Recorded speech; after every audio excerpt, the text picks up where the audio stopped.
कभी तुम लोगों ने नोटिस किया है ट्रेन में चलते वक्त जब भी हम खिड़की से बाहर देखते हैं तो हमें खिड़की के बाहर की सारी चीजें पीछे जाती हुई दिखाई देती हैं।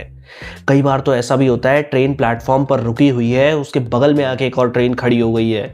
हमें ऐसा लगता है अचानक से ही कि हमारी ट्रेन चल पड़ी है, लेकिन जब हम प्लेटफॉर्म की तरफ देखते हैं तो आभास होता है कि ट्रेन तो चली ही नहीं थी, ये तो बगल वाली ट्रेन है जो चली है, जिसकी वजह से हमें यह आभास हुआ कि हमारी ट्रेन चल पड़ी है।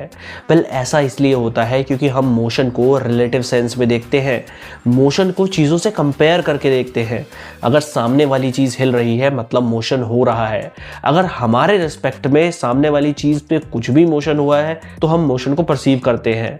अब हम हमेशा अपने आप को रेस्ट पे मानते हैं, इसी वजह से सामने वाली चीज़ें हमें पीछे जाती हुई दिखाई देती हैं बजाय कि हमारे, क्योंकि हम चल रहे हैं।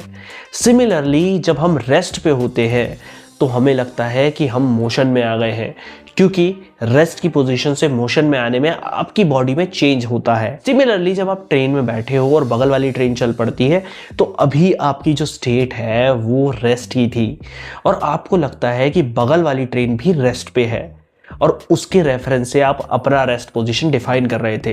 लेकिन जैसे ही वो ट्रेन चली आप लोगों को लगा कि आपकी ट्रेन चल पड़ी, क्योंकि आपकी ट्रेन में भी वही सेम विजुअल्स दिखाई देते, बगल वाली ट्रेन की खिड़कियां ऑपोजिट डायरेक्शन में जाती हुई दिखाई देती और इसी वजह से तुम्हें लगता है कि बगल वाली ट्रेन नहीं, हमारी वाली ट्रेन चल पड़ी। वेल, मोशन थोड़ा क्रेजी है, लेकिन इस बारे में मैं पूरी एक सीरीज बना रहा हूँ लॉन्ग वीडियोस की। फरवरी में उस सीरीज को रिलीज करूंगा और तुम लोग बताना कि तुम लोगों को इस तरीके के फिजिक्स के कॉन्सेप्ट समझने हैं या नहीं समझने। कमेंट सेक्शन में ज़रूर बताना।